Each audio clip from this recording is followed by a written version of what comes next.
جیسا کہ آپ سب لوگ جانتے ہیں کہ غلام نبی آزاد صاحب نے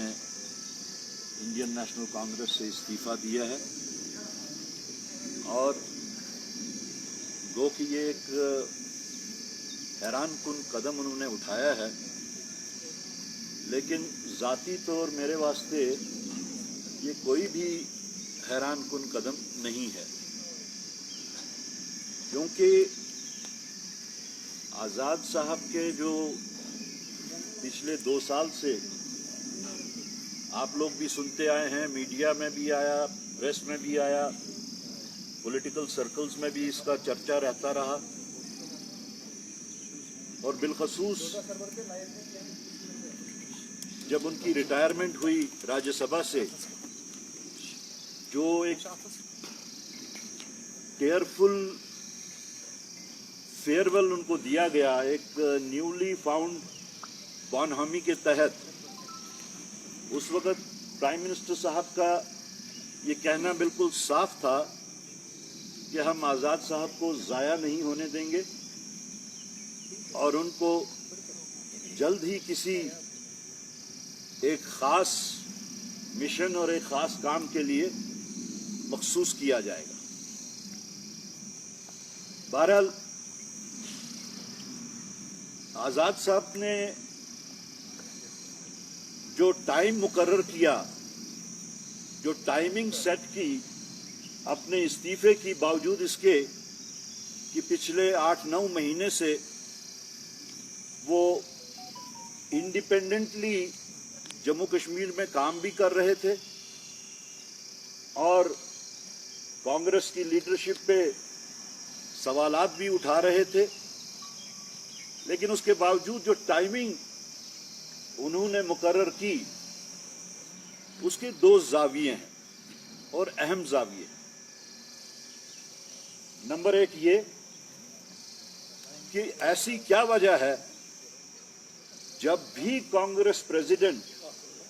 بیمار ہوتی ہیں، ہسپتال میں ہوتی ہیں یا بیرون ملک علاج کرنے کے واسطے جاتی ہیں، وہی وقت کیوں آزاد صاحب چنتے ہیں اپنی ناراضگی کا اظہار کرنے کے لیے؟ چاہے وہ G23 کے تحت جو بینر کے تحت انہوں نے جو لیٹر لکھی، اس میں کویسچنز ریز کیے، لیڈرشپ کو ان کی ناقص کارکردگی کا حوالہ دیتے ہوئے، یا ابھی جو ریزگنیشن انہوں نے لیٹر جو دی، وہ ٹائم پہلے ٹائم پہ آپ سب کو یاد ہوگا مسز گاندھی ہاسپٹلائزڈ تھیں اور تقریباً 1 مہینہ ہاسپٹل میں رہیں، اور اب کی بار وہ علاج کے واسطے بیرون ملک گئی۔ ایک تو یہ اینگل ہے۔ دوسرا اینگل جو اس میں دیکھنے، سوچنے، سمجھنے کا ہے، وہ یہ ہے کہ پرسوں ہی ہوم منسٹری نے ایک میٹنگ طلب کی تھی، جس میں ہوم منسٹر صاحب کی صدارت میں جموں کشمیر کے اوپر ایک میٹنگ ہوئی۔ اس میں کیا بات ہوئی اس کا خلاصہ تو ہم نہیں کر سکتے، لیکن امیڈیٹلی اس کے بعد میں آزاد صاحب نے ریزائن کر دیا۔ آزاد صاحب کی جو ریزگنیشن لیٹر ہے 5 صفحوں پہ مشتمل ہے۔ تقریباً 3.5 صفحوں پہ انہوں نے اپنا اور اپنی سیاست کا اور کانگریس کے ساتھ یا گاندھی فیملی کے ساتھ اپنے تعلقات کا خلاصہ کیا ہے۔ 3.5 صفحات پہ اگر کہا جائے تو انہوں نے اپنے سیلف پریز اور اپنے جو پلم پوسٹنگز پہ وہ آج تک مقرر رہے ہیں اس کا خلاصہ کیا ہے۔ یعنی ان کا 3.5 صفحات پہ جو انہوں نے اپنا خلاصہ پیش کیا ہے وہ سیلف ایکسپلینیٹری ہے۔ جو لوگوں کے دماغوں میں سوال اٹھتے ہیں کہ باوجود اس کے کہ آزاد صاحب نے اپنا پولیٹیکل کیریئر سٹارٹ کرنے سے آج تک جو بھی ممکنہ پلم پوسٹنگز ہو سکتی تھیں وہ آرگنائزیشنل لیول پہ ہوں، وہ پارلیمنٹ میں راجیہ سبھا کی سیٹ ہو، وہ منسٹریل برتھس ہوں، وہ چیف منسٹری ہو، اس سب کا خلاصہ کر کے لوگوں کے دلوں میں جو خدشات تھے کہ شاید ان کے ساتھ ناانصافی ہوئی ہے، اس سب کا انہوں نے جواب دیا ہے۔ باقی جو 1.5 صفحے پہ انہوں نے اپنے وجوہات بتائے ہیں، انہوں نے بالخصوص راہل گاندھی کو نشانہ بناتے ہوئے جو باتیں کہی ہیں، تو ہم سب کو یہ یاد ہے، اگر نہیں ہے تو یاد کرنا چاہیے کہ راہل گاندھی کا جو پریزیڈنشل ڈاکیومنٹ تھا، جو پریزیڈنشل الیکشنز میں جو پلینری سیشن ہوا تھا 2018 میں، اس کا پرپوزل بھی آزاد صاحب نے ہی پیش کیا تھا اور پاس بھی کروایا تھا، اور اس کے ساتھ ساتھ اس میں انہوں نے تمام ڈیلیگیٹ سے یہ قبول کروایا کہ راہل جی کو یہ اختیارات دیے جانے چاہیے کہ وہ اپنی ٹیم بھی خود سے مقرر کریں اور CWC ممبرز کو بھی نامینیٹ کریں۔ تو یہ جو یہ ڈبل سپیک ہے، یہ خود عیاں اور بیاں ہے۔ ایک سائڈ سے وہ کہتے ہیں کہ راہل گاندھی کی ورکنگ کے اوپر کوشچن کرتے ہیں، دوسرے سائڈ سے خود سے وہ راہل گاندھی کو ایک واحد لیڈر سمجھتے ہیں